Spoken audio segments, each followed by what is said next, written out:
Yo, yo, yo, what's good, YouTube? Anti-Yami here, back with another video. And in today's video, we're gonna go over my deck list that I played for like 4 rounds at the home Greenville right CS originals. I'm sorry.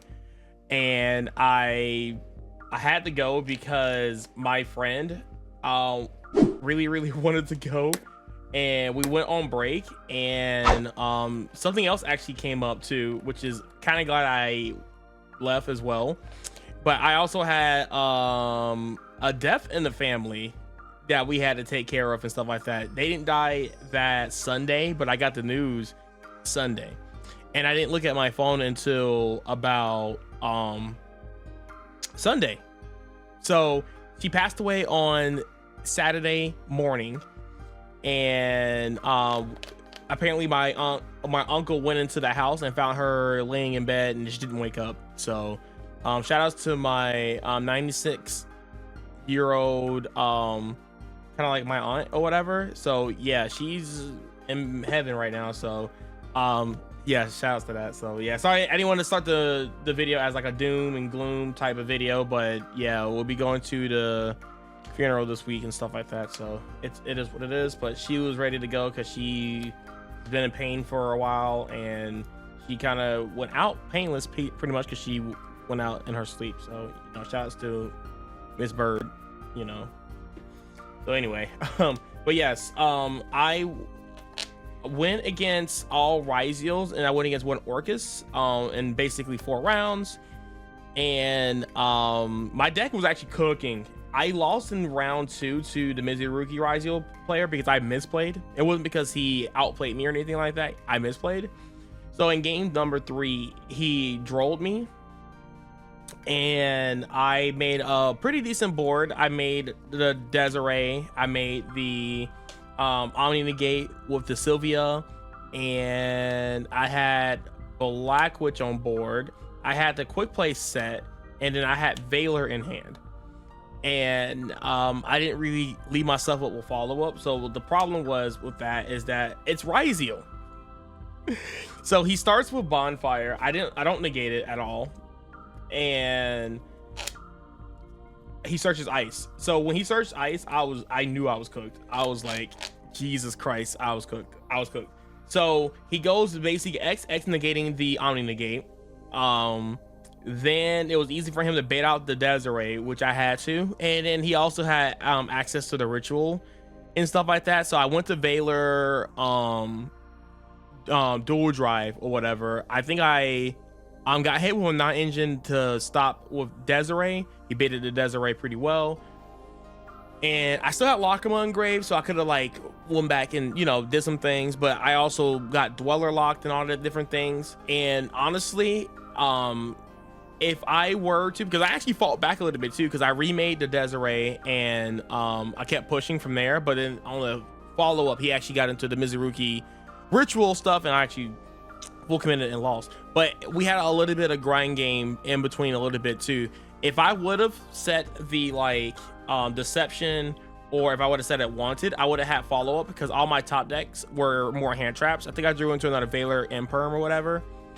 But my misplay was, and this is what keeps happening to me, is that sometimes I think that I can resolve this as a Guardian Chimera, but then it turns out that I can't, because I got drolled. So like, I don't have resources, and the only card in my hand was a hand trap, and I don't have access to like Ezet to float back into the hand, or Black Witch to, you know, float back out and whatever, right?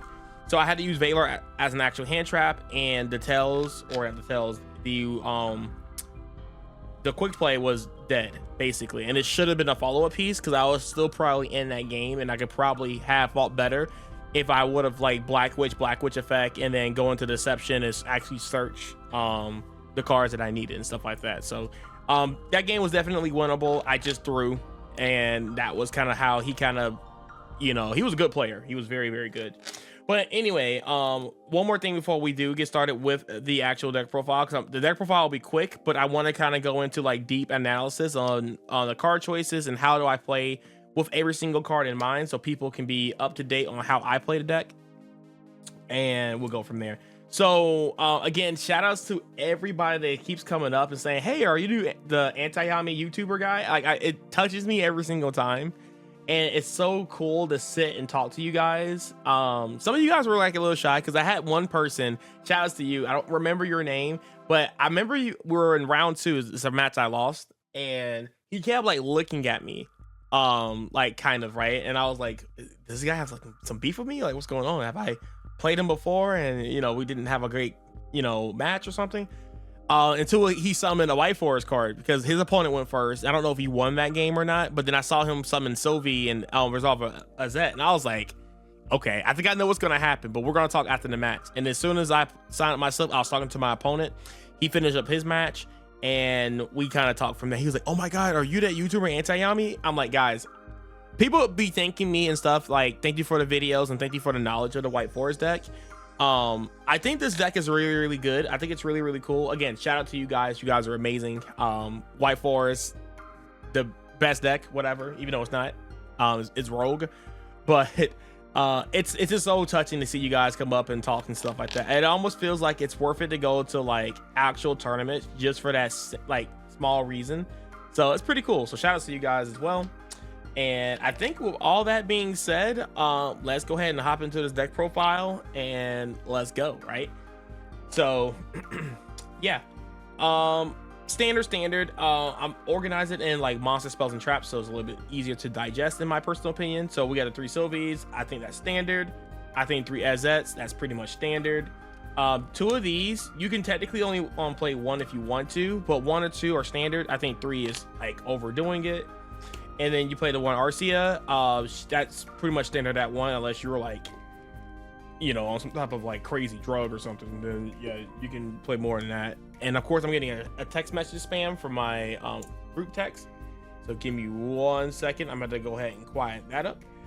So yeah, next is the Fiend Smith engine. The spells and traps are in the spell and trap section.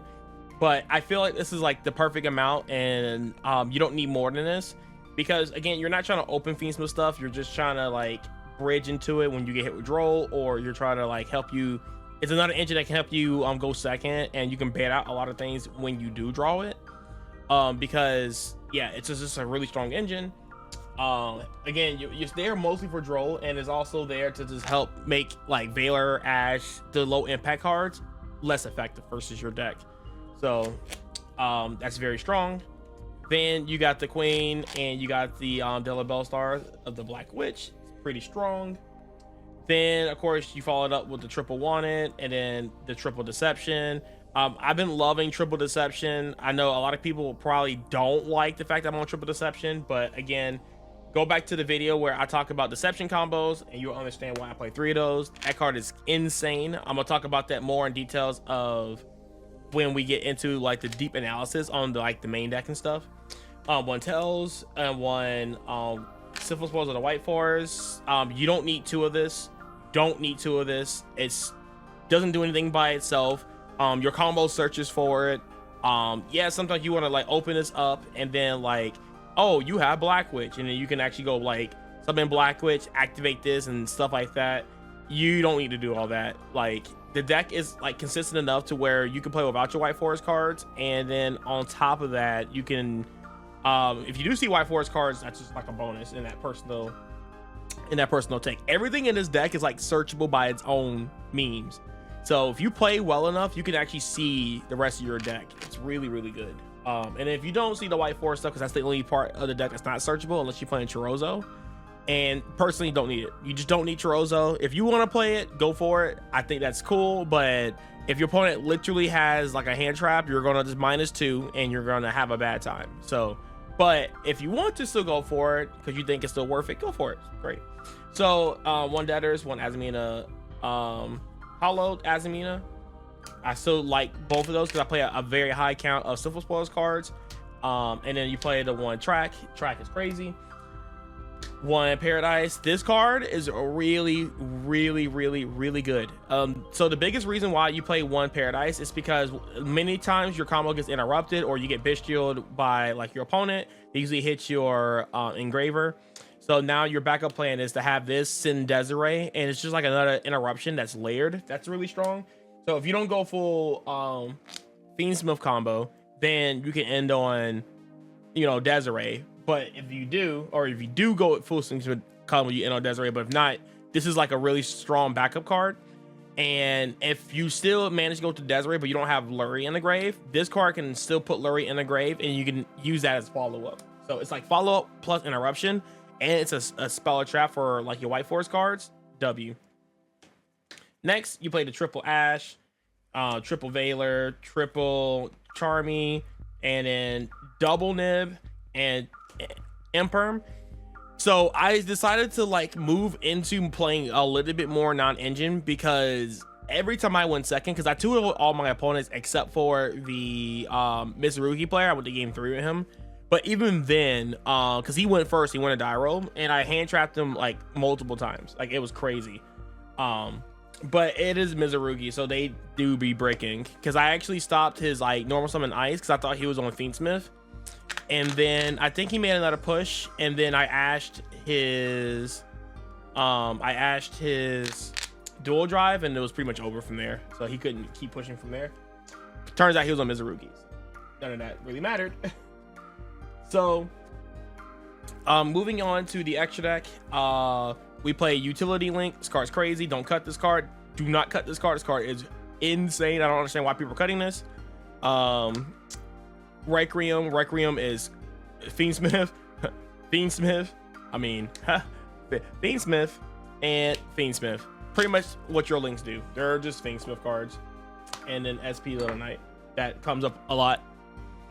Then you got your single package. You got the Chaos Angel. You got your Book of Mooner. You got your Searcher. Plus sometimes protect you from card effects. And then you got your Enabler basically, and add back. So all mandatory, like you have to play those cards. Then you got your Guardian Chimera, comes up a lot. This card is broken, but make sure you always chain block it. It's very risky to like summon this card and then it gets like Ash Blossomed or things of that nature. If they have droplets, they have droplets. Like, they shouldn't be playing droplets in their deck, but some people are on droplets, like the Christian decks or the one Orcus player that was playing. He didn't draw it, but he has it, obviously, because it's Orcus. But yeah, this card's crazy. Make sure you always chain block it. It's very important. Then Sylvia, because Azamina, and then because Azamina, because like Azamina. Yeah, like these two cards can be very much cuttable in a lot of scenarios. I personally like these cards because I like the fact that I'm making my deck more of an Azamina deck. So if you're playing triple Deception, you play these two cards. If you're playing triple Deception, I'm gonna repeat that, you play these two cards. Okay, if you're playing with a bigger Civil Spoils package in your deck, you play these two cards. If you want to be on one Deception, turn this into a Necroquip Princess, and you turn this into a Caesar. Play the Paradise. I think your deck is fine. But yes, if you play triple Deception, play these two cards. Everybody that came up to me after like in between rounds and stuff, they're like, oh my god, Saint Azamina is so broken going second. Yes, you also only really make these cards going second.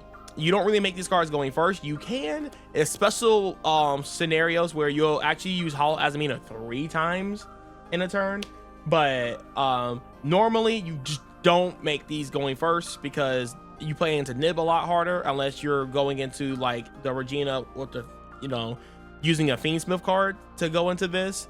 But try to stay away from this card. Even though this card can be really broken, you can actually set it up on your opponent's turn by using the quick play spell card or Debtors to make this on your opponent's turn. And it's actually, this card is actually really good into the Malice import.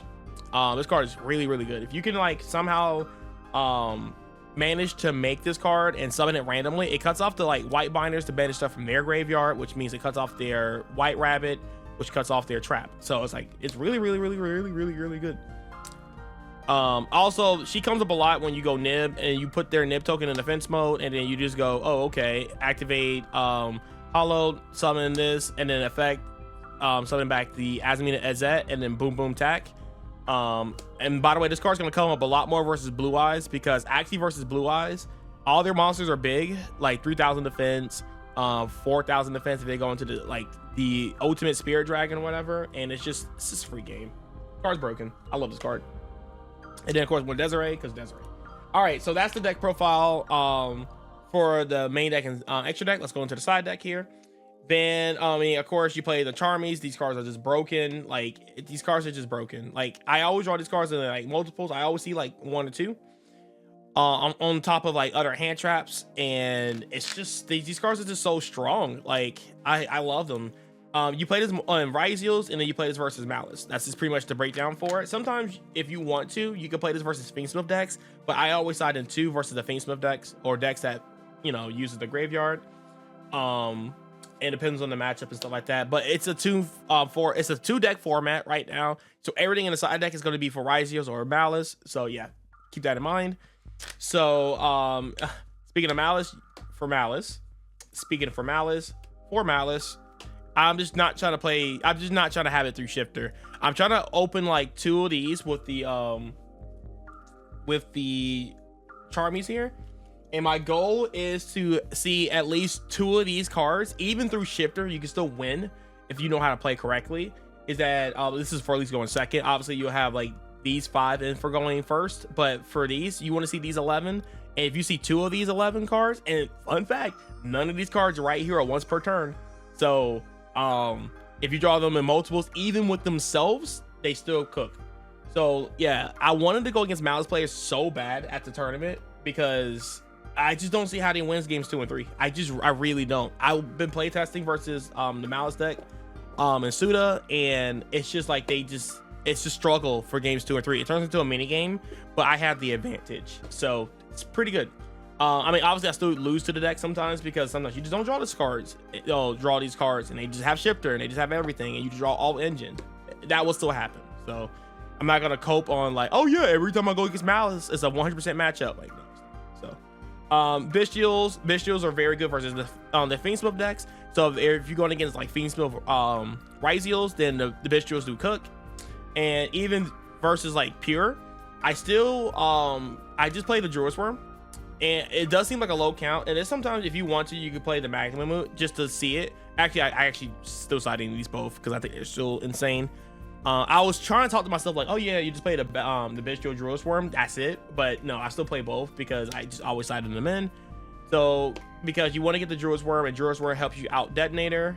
Even if they have the Twins of the Eclipse, you can still bait it out as much as possible because the card's just broken. And then for my going first cards, talents, which I side in going second versus Ryziels, and then Call by the Grave because it helps you play around the floodgate hand traps. You don't care for the baby hand traps like Valor, Ash. Who cares if you lose to those cards? Unless your hand's weak, that's on you. But yeah, so that's it for the deck. We're not going to talk about the side deck or anything like that. We're going to talk about kind of like the main deck stuff for engines and stuff like that. So this is going to be a longer video on that. So get your popcorn out, get your popcorn ready, get your snacks, and we're going to talk about kind of like the main engine here and how I go about playing everything. From going first and like going second perspective. I probably won't make it too in details. It's kind of like a bootleg masterclass in a way, but we're gonna go ahead and start with Sylvie and how you're supposed to play with Sylvie, right? A lot of the times when you hard draw Sylvie, this is your first play. This is normally your first, like, you look at your hand and you have like other lines and stuff like that. Unless you have like the hands where you open like these two, and you open up like a way to like make it, or like queen or whatever, you start with that. Normally you always start with that, so you can play around like other hand traps and stuff like that. And the reason why you go into like the Sylvia first instead of going to the Mu Arceologo, because a lot of people are still on Droll, and people still play through Droll, and Droll still technically hurts your deck, right? You can still make imports under Droll, but you still want to make this card right here because this is going to protect your entire line. And the Sylvie line honestly gets you Deception, so you don't need to worry about getting into a Arceologo, because you will get into that later on, because again, Hollow, you'll see it twice in your combos anyway. So yeah, your normal start line is like you always normal summon Sylvie, because this card will always eat a hand trap every single time. Even some people will sit there and think about ashing this card. This card is just really strong because it is a 1-card combo now, and some people, I don't think they understand that it is a 1 card combo. But a lot of people were hand trapping me wrong and doing things incorrectly, and I was getting like straight free wins. I feel like at that regionals, I would have got like, I don't know. I feel like I would have topped 8. I was on fire. I was playing really well, fast. I was helping my opponents because my round 1 opponent read every single card I had. I mean, it was what it was, right? It was a 2-0. Shout out to my opponent. She was super nice. She was super cool. She was very good at the game, but she didn't know what the White Force cards did, so it is what it is.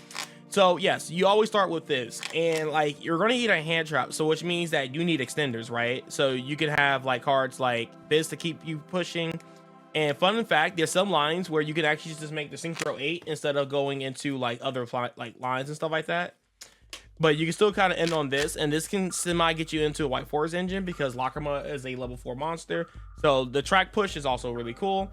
The triple deceptions is a very strong push because deception, fun fact, can get you into the best punish in the deck, which is this. Like, I love it when you pair yourself with Sylvie plus the Azamina Ezet, because you can actually go like normal summon this, it gets Valor, which is my favorite thing, and you summon this, and it's just like, I'm still gonna pretty much end on the same inboard no matter what. And if you have a spell in hand, that's just like great, go for it, cool. But if you don't, you can still get there because you can still make the synchro 6 and then just use deception and keep going from there. But it all just depends on your hand, because if you have a way to get to a spell, then this is your best opportunity to get to a spell.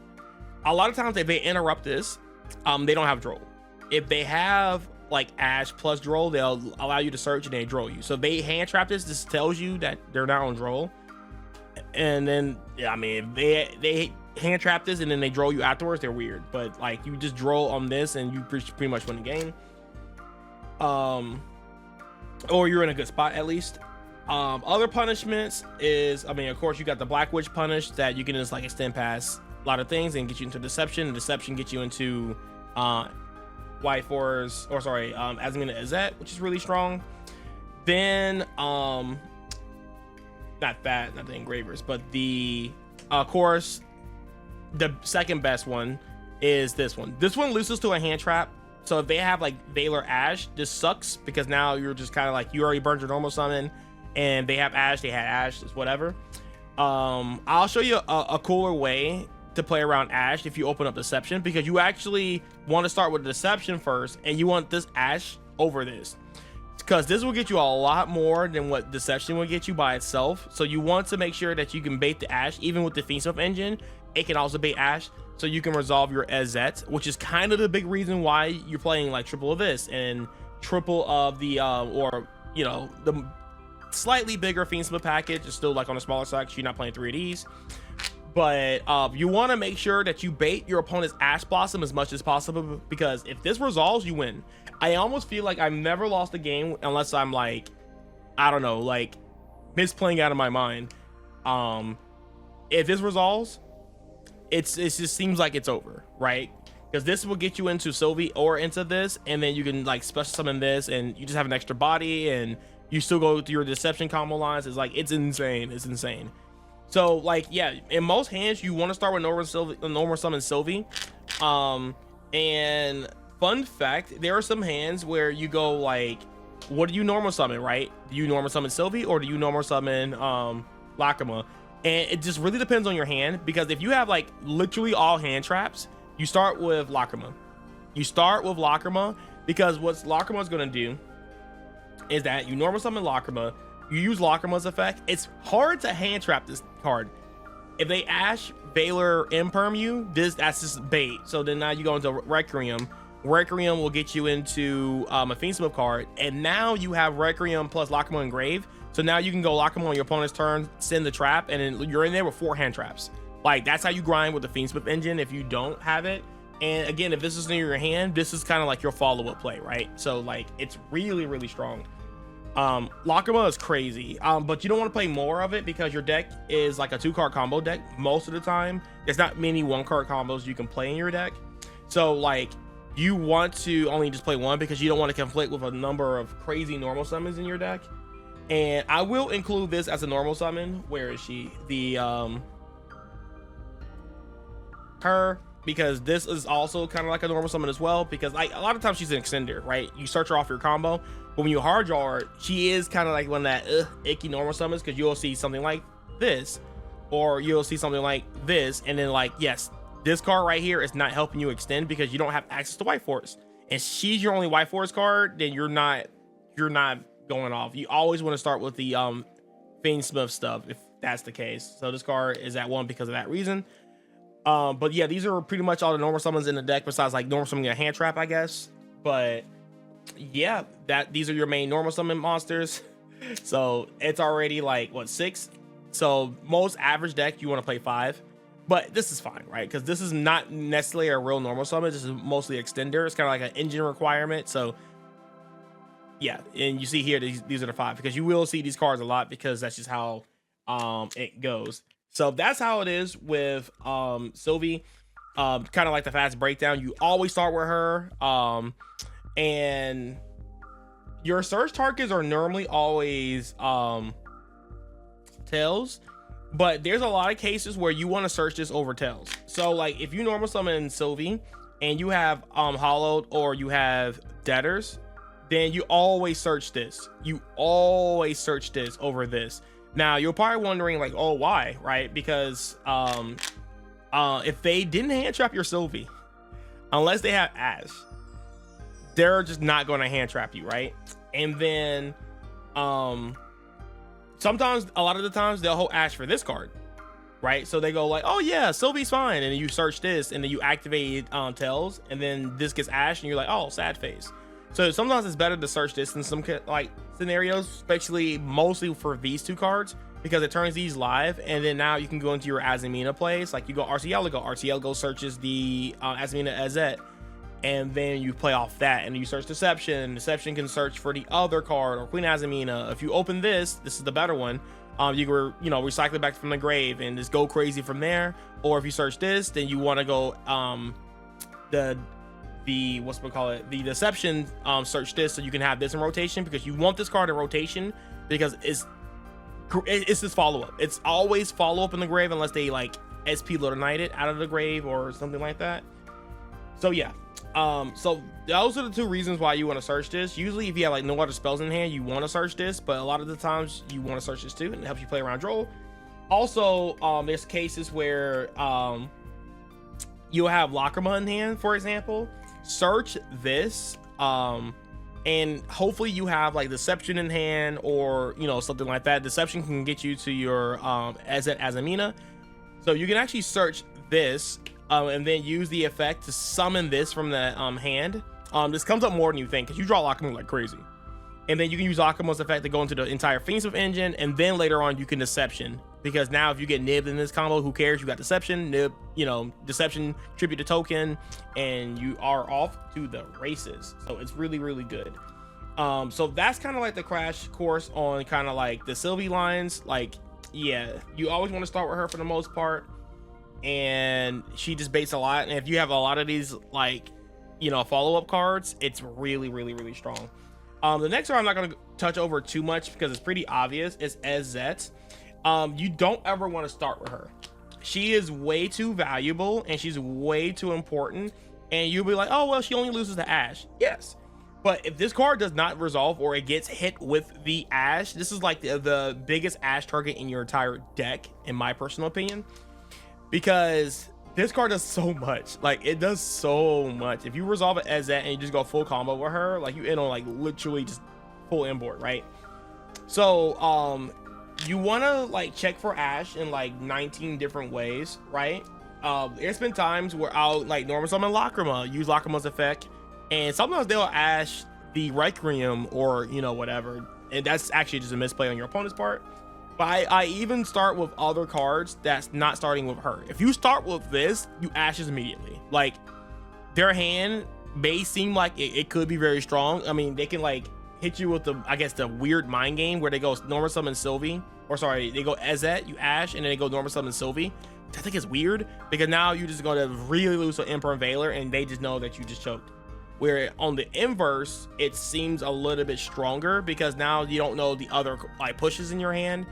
And again, if they have Imperm Veiler, it's correct to Imperm Veiler this, but then you can have with a Deception, and say for example in this particular situation with having Azamina Ezet, or I'm sorry, regular Ezet in hand, say for example you have the Deception, right? If you have Deception, you always follow up Deception first.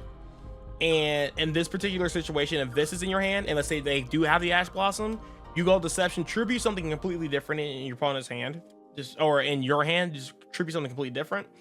And then you won't search for the Azamina Ezet immediately. You will actually search for the, where is it? Here? You'll search for this first.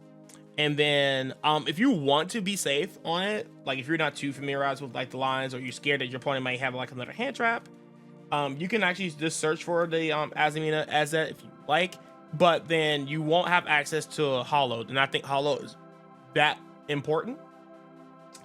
And here's the thing too, because now if they ash this, and if they see Deception, they're ashing it. Like I don't see a world where they won't ash this card.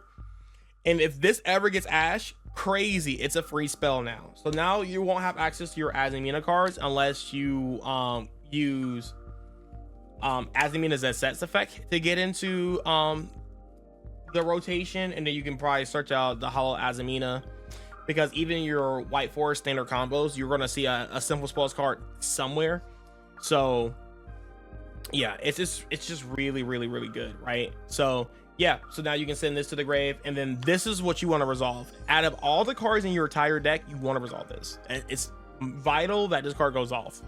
And you want to like fish out as many hand traps as possible, and thank God it only loses to Ash, because yeah, it's just like it's only 3 Ashes in the game, right? So yeah, that's the important key. Resolve Ezet, that's like the goal. Even going second, you want to resolve that card, because that card is just, it just gives you so much advantage. It's insane. There's nothing really to talk about Azamina Ezet. She's really special, and again, she's like Sylvie plus this plays through like I think the most hand traps in your entire deck, because it's what it is, right? So if you're trying to play around Impulse, obviously you want to start with Queen Azam or Azamina Ezet to play around Impulse. Like, so like you were going against like Malice per se, I will do this versus Malice. You activate this first, and then you normal summon this. Yes, they probably won't Imperm. They're gonna probably be really confused, and they're gonna be thinking like, what do I do with this? So yeah, it's just like crazy. But if you're going against a deck that you know they're playing Impulse, you start with this first, and then you normal summon this to play around it best as possible. And your opponent will probably be so like lost that this plays around Veiler Imperm so bad, like it's so insane. So like it almost feel like they're still forced to hit this, because then you're just getting a spell for free, and you better put them on. Like I hope he doesn't have any more spell cards in hand, so they can't go RC as effect to you know, produce way more infinite like whatever. So I think it's still correct to actually Imperm Sylvie, even though this is in your hand, so, or on the field at least. So yeah, that's a thing too. But here's another thing too. So there's some hands, and this actually came up with Chaos Hunter when I was going against Malice, and I think I had and I did this because I was just trying to be 5-hit, right? Because this is what happened versus Malice. So I actually summoned this, right? Activate the effect every single time I start with this card. Activate the effect no matter what my hand looks like. Sometimes you can just do this with Engraver, right? Where is my Engraver? I'm just losing track of all my cards here. Deck Engraver. This also works with Engraver too, because these are both Fiends, right? Level 6 or higher Fiends, which is shout outs to that. So if this resolves, they don't have Imperm Veiler.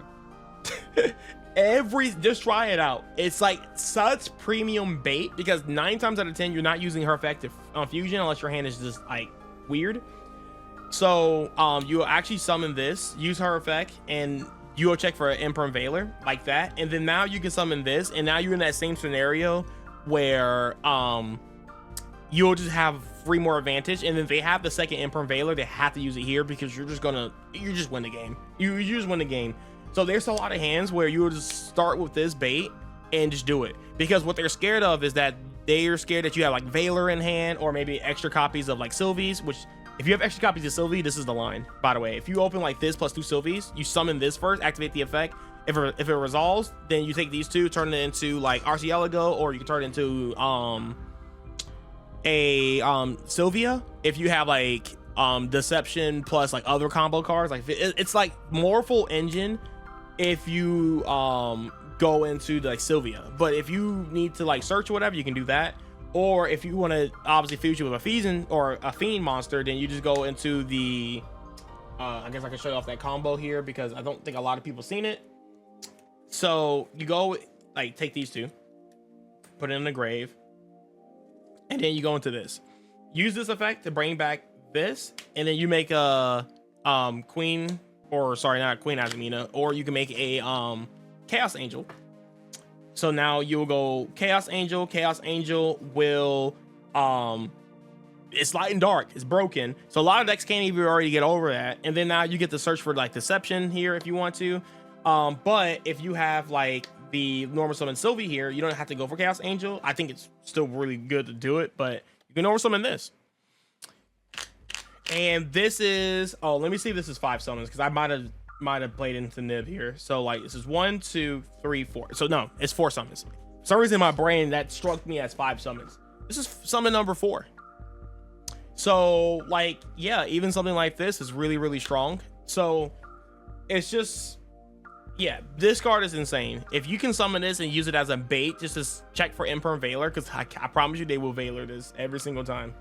Even on stream, I had games where I would summon this first to bait them, and they always had the Valor Imperm. They always did it. So just to help you play through more hand traps, because again, a lot of people don't know White Forest deck, so just doing tricks like that can get you very far.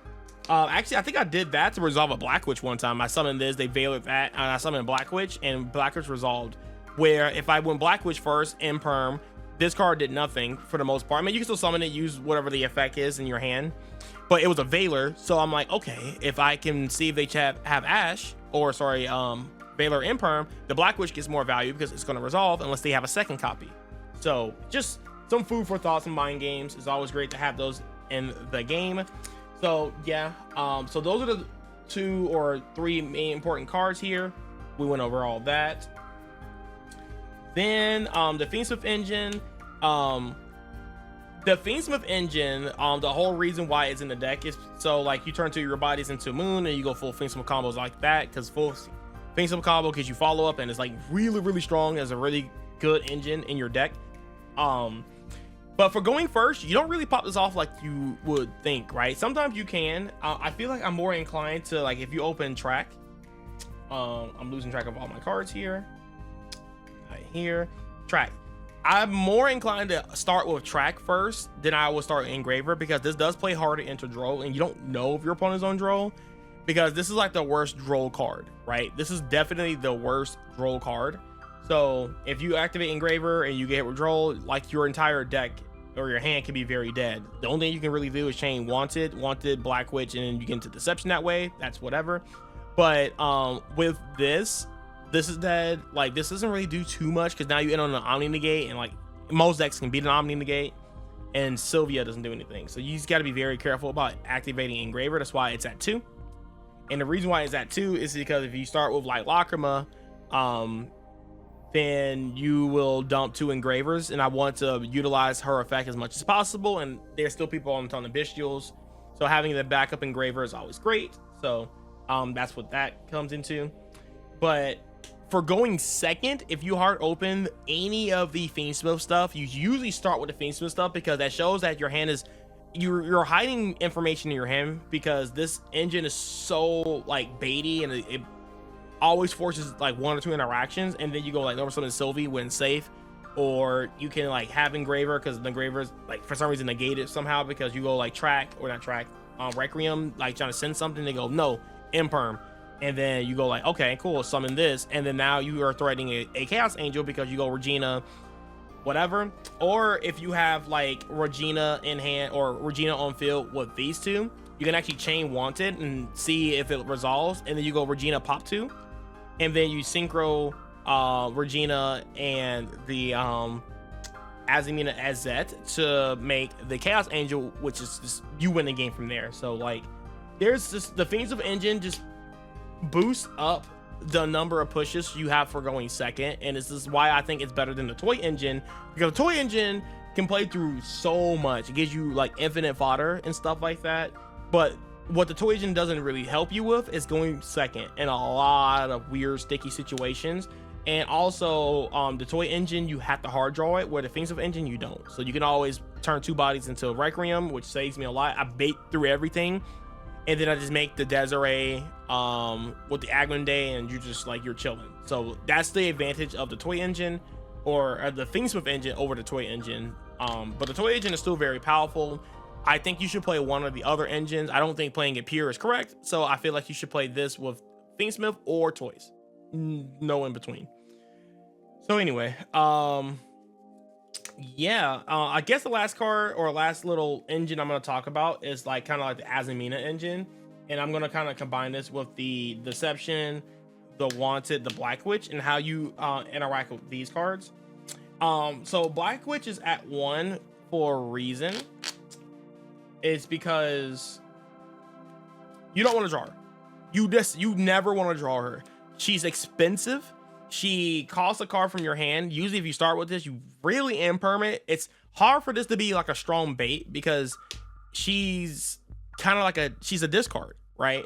So you go like pitch Ash from your hand, summon this gets impermed. Now you have 3 cards in your hand, and she doesn't really do anything on the field besides become Fiendsmith food. So like, then what next? You summon Sylvie, and then that gets hit with a hand trap, and then you go into like a very expensive like Fiendsmith combo. You have 2 cards in hand. So like that tells your opponent like, okay, if those are not 2 hand traps, I'm gonna beat the Desiree. And if they have a 3rd hand trap, or if they have Nib or something, then you just lose on the spot. So like this card is just not great. It's great to have it in the middle of your combo where you can send like the Requiem to the graveyard, or if you're already in combo, you have so many cards in hand and on the field, you can use her effect to like send anything on the field, and it's how it is. But yeah, you never start with Black Witch. You never really start with her unless you resolve some of your combo, and then you can use her effect to send something for free for the most part.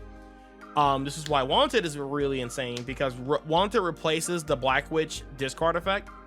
So it kind of replaces itself. So you like send a card from your hand, Wanted puts the card back into your hand as a different card. So a lot of the times I always hold Wanted to check for draw, because if my opponent goes like, say for example, I normal summon Sylvie and I have Wanted, right? I go normal. I don't even go draw phase this. Like, I don't think that's correct, because now you're giving your opponent information that they shouldn't have. Unless you're immediately starting with Black Witch, I will go with this draw phase, only because like, I guess that's your only search in your hand. So like, for example, let me see. For example, you would say like, if you have Wanted plus like a Fiendsmith card, this or this, then you can actually go Wanted in draw phase, because you're not searching anymore in your deck, right? You're gonna normal summon like Lurie and then go for the full Fiendsmith combo. And if you're on the draw, you want that. Like these are one of the hands right here where you want to get hit with draw, because it's just, it feels great. So you go like Wanted searches Black Witch, and then you actually go into the Lacrima. If it's Lacrima, I would do this in the draw phase, because you're gonna get to a Requiem unless they have Ash Blossom. But usually if you do this in the draw phase, this typically can get Ash. They should save Ash for Deception, but this looks like a very good Ash because they're not playing into a talents, right? Which is everywhere. So if you draw this in the draw phase, you're telling your opponent you don't have talents. So if they Ash it, it seems more juicy, right? So, and they pretty much know that you're on 1 Black Witch, so it's just what it is. And then now if they Ash that, then your full Fiendsmith combo is going to resolve, right? So, and this combo right here doesn't bait Ash, because this is going to dump Engraver, and when they go Requiem, they're never going to Ash that, because that's just a -1. But if you start with something like Lurie is a Ash check, because now you go Lurie into Requiem, and then they can Ash you here. which then now you can activate this, and this is your last search. So now if you get drolled here, fantastic. So it is one of those things. How you sequencing your lines is kind of like you're playing through the most and you're checking what your opponent may have, right? So yeah, so that's how I would like use wanted to my advantage. And there's other reasons why you would do or sequence the wanted the way you should, but yeah, it's just really strong in that particular situation. And Deception is actually, if I don't have Sylvie, or just depends, right? But I activate Deception as my second most played card. So if you don't have Sylvie, it's usually like normal summon Sylvie, and then Sylvie gets hit with a hand trap, then you go Deception. If you don't have Sylvie, this is my next activation no matter what, right? And then I tribute a card from my hand, and then I go to the races. That checks for Drolls, that checks for Ash, and later on it will check for like Valor Imperm, because when you go RC Eligo, that checks for Valor Imperm. So that lets you know what your opponent has, what he doesn't have.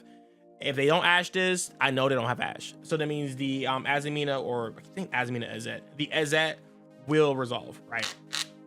So yeah, that's kind of how I played my deck for the most part. I don't know how long this video is, and I'm gonna just double check it. It is 46 minutes long, so, or around there. I'm probably gonna have some cuts and stuff, obviously. But again, sorry guys, I didn't stay for the entire tournament. So I kind of wanted to make this deck profile a little bit special. And I think in the next video, I'm gonna probably talk about like matchups, how to prepare for every single matchup, instead of like having like, oh, tier 1, tier 2, tier 3. Wait Forest is tier 2 because it does this, and Regs is tier 1. Like, we all know that, right? We all know that. So since I'm kind of like the White Forest guy, whatever. I'm not the White Forest guy, but I am a White Forest guy. I'm going to do a matchup chart versus every relevant matchup. Since now Blue Eyes is in the frame, I'm gonna go over Rigel, Fiend Smith, and what you do for going first and second, and how you can break their inboards more consistently, what you should watch out for, how you should hand trap. And the next we'll do all the variations of the Fiend Smith or the Rigel stuff. And then next we'll probably do like Malice. How do you side that going first, second? What you should do? How you should hand trap in this particular deck? So yeah, that's what I'm gonna be doing for more Suda stuff. And then now I'm gonna be focusing on actually I've been playing the Yummy format with the Dragon Tails and stuff like that. I've been playing that too. But yes, we're gonna be talking about a lot of things on the channel, so make sure you guys again stick around, and yeah, we'll keep the White Forest dream alive, because I love this deck. This deck is like the most fun deck in Yu-Gi-Oh right now. So all right guys, I'll catch you guys in the next video. Peace.